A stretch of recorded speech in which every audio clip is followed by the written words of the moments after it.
గురించి మా సమస్య తెలుసుకోవడంగా మా అన్నదమ్ములు మా అక్క చెల్లెలు విక్రమరావు కూడా వచ్చినారు. మరియు ఇక్కడ వచ్చిన సభాముఖంగా ఒకటి మనం చాలా జాగ్రత్తగా ఉండాలి, గుర్తుపెట్టుకోండి, చాలా జాగ్రత్తగా. కేవలం తెలుగుదేశం ప్రభుత్వం రావడానికి కేవలం 7 రోజులు మాత్రం ఉంది. మీరు చాలా జాగ్రత్తగా ఉండాలా. ఎందుకంటే ప్రతి ఇంటికాడ కూడా పిచ్చి కుక్కలేక తిరుగుతున్నారు. పిచ్చి కుక్కలేక ఫ్యాన్కి ఓటేయాలా, ఫ్యాన్కి ఓటేయాలా, ఫ్యాన్కి ఓటేయాలా, ప్రభుత్వ పథకాలు తీసేస్తాం, పిచ్చిని తీసేస్తాం వాళ్ళు వస్తున్నారు. చంద్రబాబు నాయుడు ఏమన్నాడు? వాలంటీర్ వ్యవస్థలకు మేము తీయము, వాలంటీర్ వ్యవస్థలకు 10,000 జీతం ఇచ్చి 4,000 పెన్షన్ మీ ఇంటికాడికి తీసుకొస్తామని చెప్పినాడు.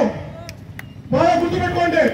అలాంటప్పుడు మీరు చేయాల్సింది మా అక్క చెల్లెమ్మలు ఒకటే గుర్తుపెట్టుకోవాలా. మీ 2 ఓట్లు సైకిల్ మీద కంపల్సరీ బటన్లు వస్తాలా. ఎవరి మాట కూడా వినకూడదు. ఏ చిన్న పొరపాటు చేసుకున్నా చాలా బాధపడతారు. మీరు గుర్తుపెట్టుకోండి. కరెంటు బిల్లు 200 కరెంటు బిల్లు 800 వస్తుంది. 200 కరెంటు బిల్లు 800 వస్తుంది. లాస్ట్ ఎల్లిపాయలు 400 రూపాయలు కేజీ. ఎప్పుడు చూసారా మీరు? మళ్ళీ అలాంటి మళ్ళీ ఇంకోసారి ఫ్యాన్ కి ఓటేయాలని వాళ్ళు అడుగుతారు సిగ్గు లేకుండా. 5 రూపాయలు అన్నం పెట్టే మహానాయకుడు మా చంద్రబాబు నాయుడు. గుర్తుపెట్టుకున్నారుగా? 5 రూపాయలకి భోజనం దొరుకుతున్నా మాకు. కందిపప్పు 70 రూపాయలు ఉండే చంద్రబాబు నాయుడు ఉన్నప్పుడు. ఇప్పుడు 150, 200 అయినా లేదమ్మా. మళ్ళీ మీరందరూ చాలా జాగ్రత్తగా ఉండాలన్నమాట. ఈ 7 రోజులు కూడా మనము ఫారూక్ సార్కి ఒక ఓటు సైకిల్ గుర్తుకు వస్తాను ఫస్ట్. మళ్ళీ పక్కనే ఎంపీ శబరమ్మ గారికి ఒక ఓటు మళ్ళీ సైకిల్ గుర్తుగా వస్తాను. ఏ చిన్న పొరపాటు చేసుకోకండి. కేవలం 7 రోజులు వాళ్ళు డబ్బులతో కొడాలా, డబ్బులకు మీరంతా అమ్ముడుపోతారని వ్యాహంలో పడిపోయిన వాళ్ళు. కానీ నంద్యాల ప్రజలు కానీ మా అక్క చెల్లెలు కానీ చాలా హుషారుగా వాళ్ళకి తెలియదు. ప్రత్యేకంగా నంద్యాల గురించి చెప్పేది ఉంది. మొన్న శిల్పారెడ్డి సార్ మాట్లాడారు, ఇండియా పాకిస్తాన్ అంట. ఎవరు ఇండియా, ఎవరు పాకిస్తాను? ఆ మాట ఎందుకు చెప్పినాడు? మరి 2వ విషయము, ఫారూక్ సార్ ఉంటే వలీని చేస్తాము అయిపోయింది అన్నాడు. ఈరోజు ఫారూక్ సారు మన ఎంపీ శబరమ్మ 1,00,000 ఓట్లు గెలుస్తుంది. 1,00,000 ఓట్లు ఆశాపాషి లేదు. ప్రతి ఒక్కరు కూడా తెలుగుదేశం గెలిపించుకోవాలా, ప్రతి ఒక్కరు కూడా తెలుగుదేశం కావాలని ఎదురు చూస్తున్నారు. కేవలం మాకుండా 7 రోజులు జనవరి మన జూన్ 30 ఖలీఫా గారికి వేదిక రావాల్సింది కోరుతున్నాం. ఎందుకంటే వంటౌన్ ఏరియా ఇది.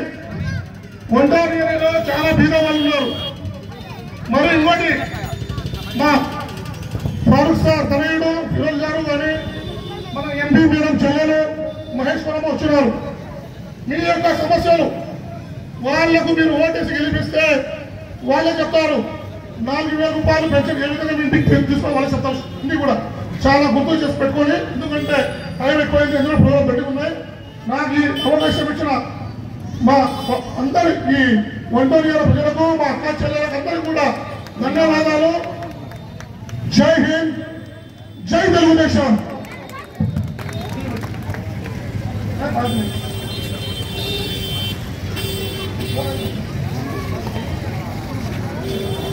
మన టౌన్ ప్రెసిడెంట్ ఖలీలమ్మ గారికి మాట్లాడాల్సిందిగా కోరుతున్నాం.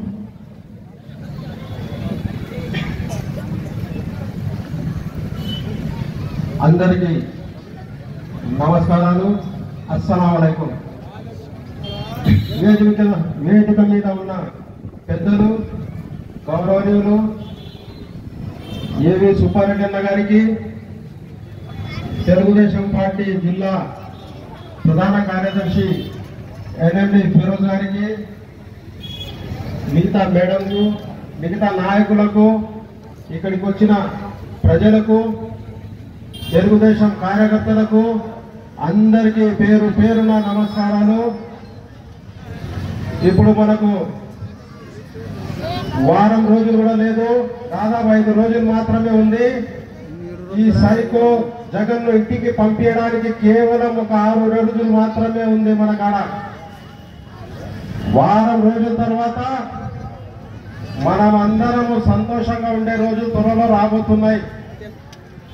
ఎందుకంటే చట్టా మీద కూడా పన్ను వేసిన చట్టా ముఖ్యమంత్రి జగన్మోహన్ రెడ్డి ఒక రకంగా కాదు, మన ఆస్తులు కూడా లాక్కోవడానికి కూడా రెడీ అవుతున్నాడు. ఒక్కసారి అవకాశం అని ఓట్లు వేయించుకొని రాష్ట్రాన్ని సర్వనాశనం చేసిన ముఖ్యమంత్రిని మనం తొందరలోనే ఇంటికి పంపించిన బాధ్యత మనందరి మీద ఉంది. ఎన్నో తెలుగుదేశం సూపర్ 6 అని మేనిఫెస్టో విడుదల చేసింది.